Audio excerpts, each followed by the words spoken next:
Mapagpalang umaga po sa bawat isa. Hintay lang po tayo ng ilang saglit para po sa ibang mga kapatid na makadalo po sa online devotion na ito.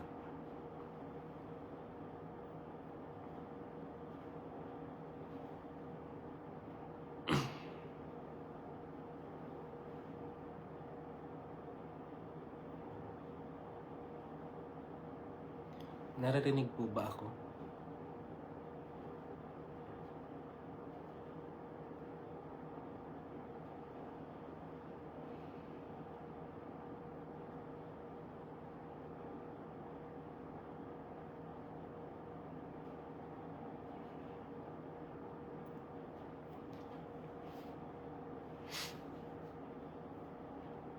Sige po. Tayo po ay magpasimula na po ng ating gawain.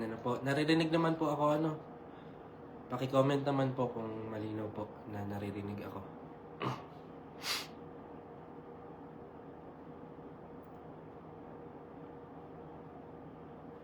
Papuri po sa ating Panginoon, sa Diyos na buhay, na nagbibigay sa atin yung panibagong pag-asa araw-araw. Salamat po sa Panginoon. Isa po talagang napakagandang bagay na masimulan po natin ang ating araw sa pamamagitan po ng salita ng Panginoon. Papuri po sa ating Diyos at tayo po muna ay umawit bago po tayo magsimula po sa pag-aaral ng salita ng ating Diyos. Hallelujah.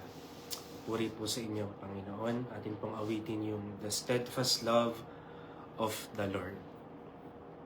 Hallelujah. The steadfast love of the Lord never ceases. His mercies never come to an end. They are new every morning, new every morning. Great is thy faithfulness, O Lord. Great is thy faithfulness. Minsan pa po, the steadfast love. The steadfast love of the Lord never ceases. His mercies never come to an end. They are new every morning, new every morning. Great is thy faithfulness, O Lord. Great is thy faithfulness. They are new every morning. They are new every morning. New every morning. Great is thy faithfulness, O Lord. Great is thy faithfulness. Minsan pa nga po, the steadfast love, amen, never ceases. Mercies never come to an end. Faithfulness, O Lord, great is thy faithfulness. Great is thy faithfulness. Great is thy faithfulness. Hallelujah. Papuri po sa inyo, aming Panginoon, aming Diyos na buhay, Diyos na tapat, Diyos na pinagmumula ng pag-asa. Salamat po sa inyo sa umaga pong ito, Panginoon, panibagong pagkakataon namin upang makamtan namin, Panginoon, yung panibagong kalakasan, panibagong kahabagan, Panginoon, panibagong biyaya na nagmumula po sa inyo upang masimulan namin yung aming araw, Panginoon, ng punong-puno ng kagalakan, punong-puno ng pag-asa na harapin, Panginoon, yung mga bagay, mga direktiba, Panginoon, na inilatag nyo sa aming harapan sa maghapon pong ito. Kaya salamat po sa inyo, Panginoon, sa oras pong ito. Patawarin niyo po kami sa aming mga pagkakasala sa inyo. Patuloy na sa pamamagitan ng inyong mga salita, Panginoon, ay maintindihan namin ito. Magkaroon kami, Panginoon, ng kalakasan, magkaroon kami, Panginoon, ng pag-asa sa pamamagitan ng inyong mga salita na ito, at magawa namin, Panginoon, ang nais po ninyo sa aming mga buhay. Salamat po sa inyo, aming Diyos, pati maging sa akin, Panginoon, na inyong lingkod, ay patuloy po na kayo lamang yung maitaas, ang salita nyo lamang ang mahayag, Panginoon, walang sarili ko, Panginoon, walang nais ko, Panginoon, kundi ang nais po ninyo ang aking masambit. Salamat po sa inyo, Panginoon, sa inyo po ang kapurihan, sa pangalan ng Panginoong Jesus. Amen. Amen. Papuri po sa Panginoon.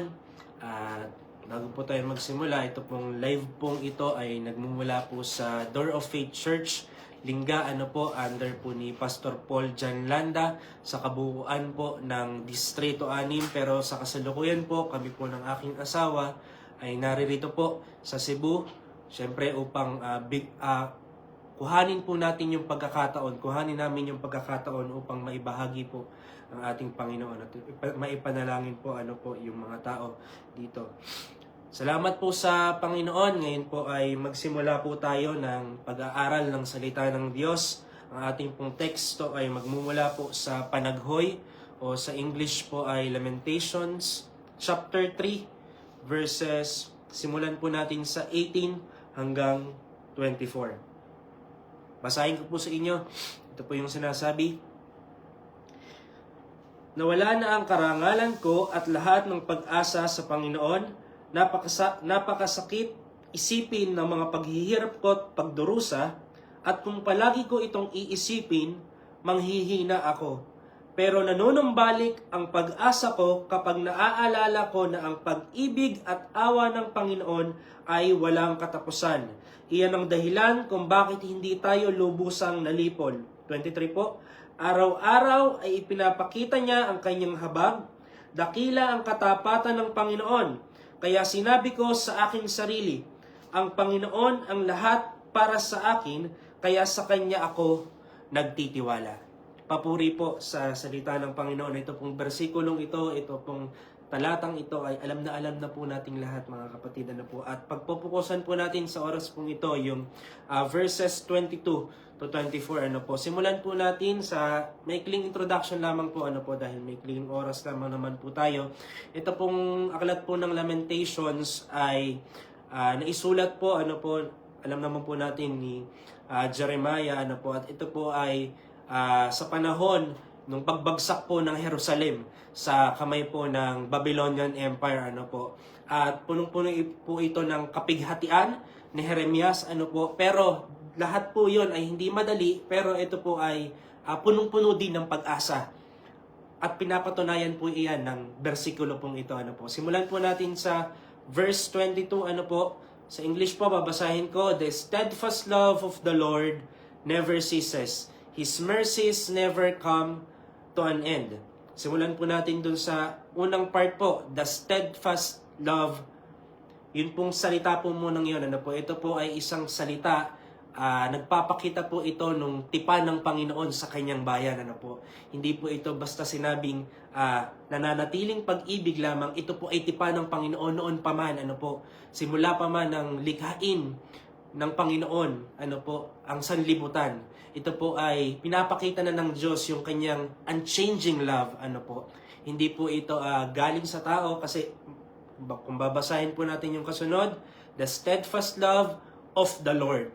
Ito po ay hindi galing sa tao, na yung emosyon ay on-off, di ba? Pag tayo minsan may mga terminologies pa, yung mga kabataan o mismo tayo, minsan yung pag-ibig ay nawawala yung spark daw, pero ang Panginoon po, yung unchanging love ng Panginoon, ito po ay binding commitment.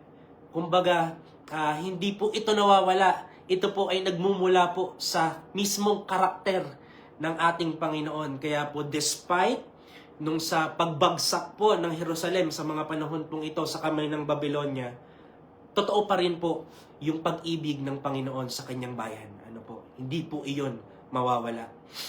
Sumunod po, His mercies. Ano po? Dun sa His mercies never come to an end. Dun po muna tayo sa His mercies. Sabi po dito, ano po, ito pong mercies pong ito ay yung derive po sa root word na womb. Ano po, yung parang sinapupunan ng ina. At dun pa lang sa idea na yun, mga kapatid, magkakaroon na tayo ng napakagandang example, ano po, na kung paano kalingain ng isang ina yung kanyang anak, ano po, kumbaga, parental care ng Panginoon. Kung tayo nga, di ba, sa mga mahal natin sa buhay, sa mga may anak po dyan, ano po, kung paano natin alagaan yung ating anak, gano'n na lamang, lalo na po ang Panginoon, mga kapatid. At yung kahabagan pong itong sinasabi ng Diyos, mga kapatid, yung pagkalinga sa atin ng Panginoon, sabi dito, never come to an end. Hindi po ito natatapos, mga kapatid. Ito po ay walang katapusan. Kumbaga, kung meron kayong lalagyan ng tubig, meron tayong battery na umaabot ng 100%, tapos na. Ito pong sa Panginoon ay hindi natatapos. Never ending, nakahabagan ng ating Panginoon.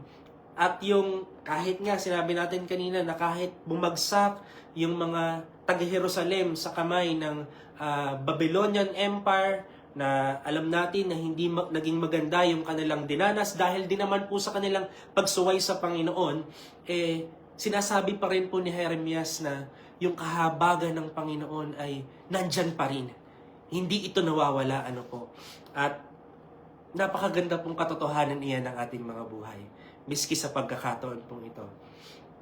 Sumunod na po tayo sa verse 23, They are new every morning.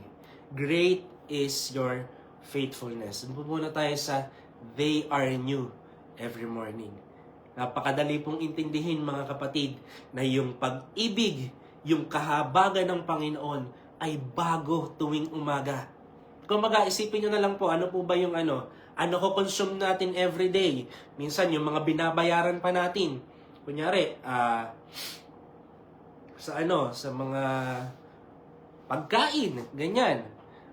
Sa mga babae, mga makeup, lipstick, ganyan, Pag inisip nyo na everyday, kunyari sa pagkain natin, naubos na yung bigas, pero kinabukasan ng umaga, meron ulit, nakakatuwa. Kahit sa mga babae, mga makeup, kunyari, paubos na yung mga lip tint, yung mga, kung ano man yung ginagamit sa mukha, mga moisturizer, paubos na, ang mahal-mahal, Tapos kinabukasan meron ulit. Syempre, magagalak ka. Ito pong sinasabi ng salita ng Panginoon dito. Yung steadfast love, yung kahabagan ng Panginoon ay laging bago, mga kapatid, every morning. At wala na tayong pwede pang hilingin pa dyan. Na yung kahabagan, yung unchanging love ng Panginoon ay laging nasa atin. Hindi po ito recyclable. Yung salitang nyo po, hindi po nun ibig sabihin ay nire-recycle. Parang galing sa iba, mula sa ganito, i-recycle lang. Ito po ay bago lagi. Kaya napakasarap pong bulay-bulayin itong talata pong ito. Sumunod po, great is your faithfulness.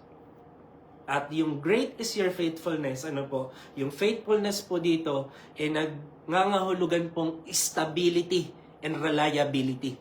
Nakakita na po ba kayo ng mga, kunyari, higaan na lang, o kunyari, pader, na kahit ilang tibag mo na, ilang pinilit mo ng masuhin hindi magiba. Yun po yung sinasuggest dito ng faithfulness. Kumbaga, hindi natitibag na katapatan ng ating Panginoon. Kahit yung mga bayan niya, kahit yung bayan niya na Jerusalem, sa pagkakataon pong ito na isulat ito ni Jeremias, nagsuffer po ng consequences dahil nga po dun sa kasalanan nila, nananatili pa rin po yung katapatan ng Diyos sa kanila. At makikita po natin yan hanggang sa panahong ito, mga kapatid. pinatunayan po iyan ng Panginoon. Ano po? Sumunod po, verse 24. The Lord is my portion, says my soul. Therefore, I will hope in Him. Ayan po, yung sinasabi ng salita ng Panginoon sa verse 24. Simulan po natin dun sa salitang the Lord. Ano po? Mula po doon kanina sa binanggit natin ng mga karakter ng Panginoon na sinasabi ni Jeremias, yung unchanging love, yung mercy ng Panginoon, hindi natatapos, ano po, pumunta naman po siya doon sa mismong pagka-Panginoon ng Panginoon. Kasi po kanina yung karakter ng Panginoon iyon eh. Ngayon pumunta na po siya doon sa mismong Diyos. Ano po, na tayo minsan nakatingin na lang doon sa kayang ibigay ng Panginoon. Hindi naiiwasan. Minsan, napapatingin na lang tayo doon sa kaya ako susunod sa Panginoon kasi alam ko maibibigay siya. Kasi alam ko magpo-provide siya. Ano po. Minsan nakakalimutan natin na lumapit lang sa Panginoon dahil siya ay Panginoon. Ano po. At ito yung sinasabi po ni Jeremias dito. Sabi po niya, the Lord, yung Panginoon mismo. Hindi yung dahil ay, magbibigay ang Panginoon ng ganito, kaya ako lalapit sa Kanya. Ano po. Totoo po iyon mga kapatid. Pero nawa po sa ating mga buhay, lumapit po tayo sa Panginoon nang dahil siya po ay Panginoon lamang na ating minamahal. Ano po. Sabi po dun sa sumunod, is my portion. Yung portion po na sinasabi dito, inheritance, ano po, sustenance, ano po. Para kay Jeremiah, ano po, para kay Jeremias, wala na yung templo, ano po, wala na yung city, wasak na, ano po, pero dineclare niya pa rin po, sinabi pa rin niya na ang Diyos, ano po, God alone is His inheritance, ano po. Sumunod po doon, says my soul.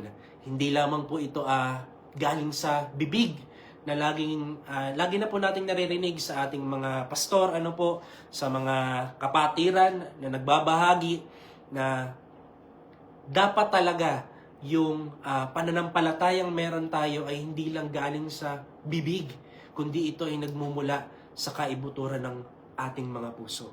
At yun po yung sinasabi ni Jeremias dito. Hindi po ito galing lamang sa kanyang labi, ano po, ito po ay galing mismo sa kaibuturan ng kanyang puso. Sumunod po doon, ano po, therefore, I will hope in Him.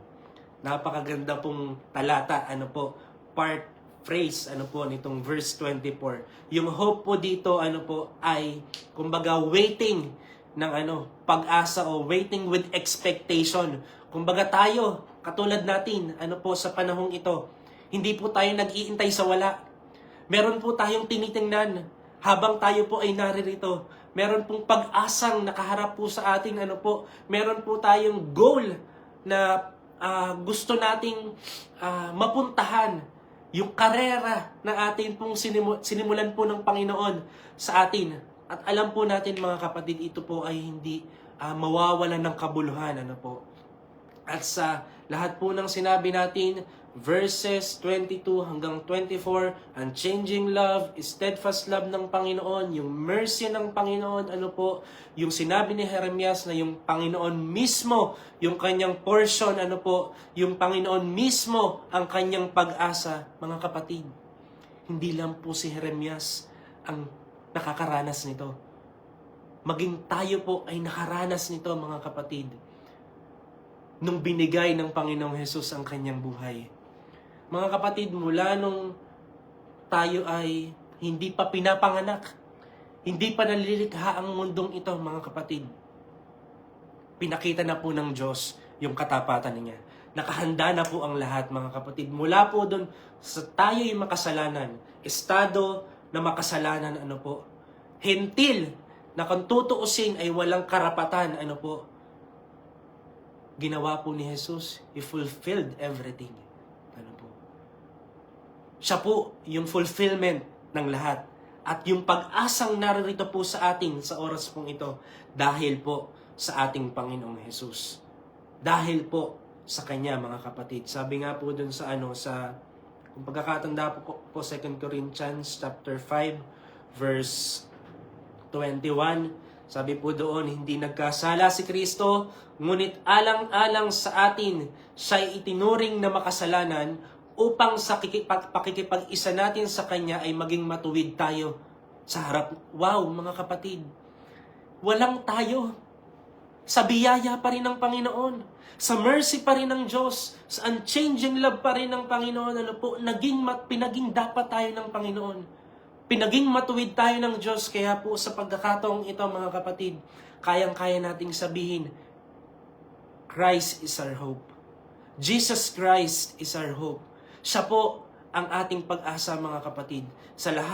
Kaya po sa lahat ng mga problema, sa lahat ng mga pinagdadaanan natin, sa lahat ng pwede pa nating puntahan na hindi tayo sigurado, sa mga bagay pa na nakalatag sa ating harapan na hindi natin alam kung tutuloy ba tayo dahil may panganib tayong nakikita, may inconvenience tayong nakikita, hindi tayo sigurado, mapanghahawakan po natin yung katotohanan na ito. Na simula pa lamang, mga kapatid, pinatunayan na ng Diyos yung sarili niya sa atin. Yung covenant ng Panginoon ay tinupad niya,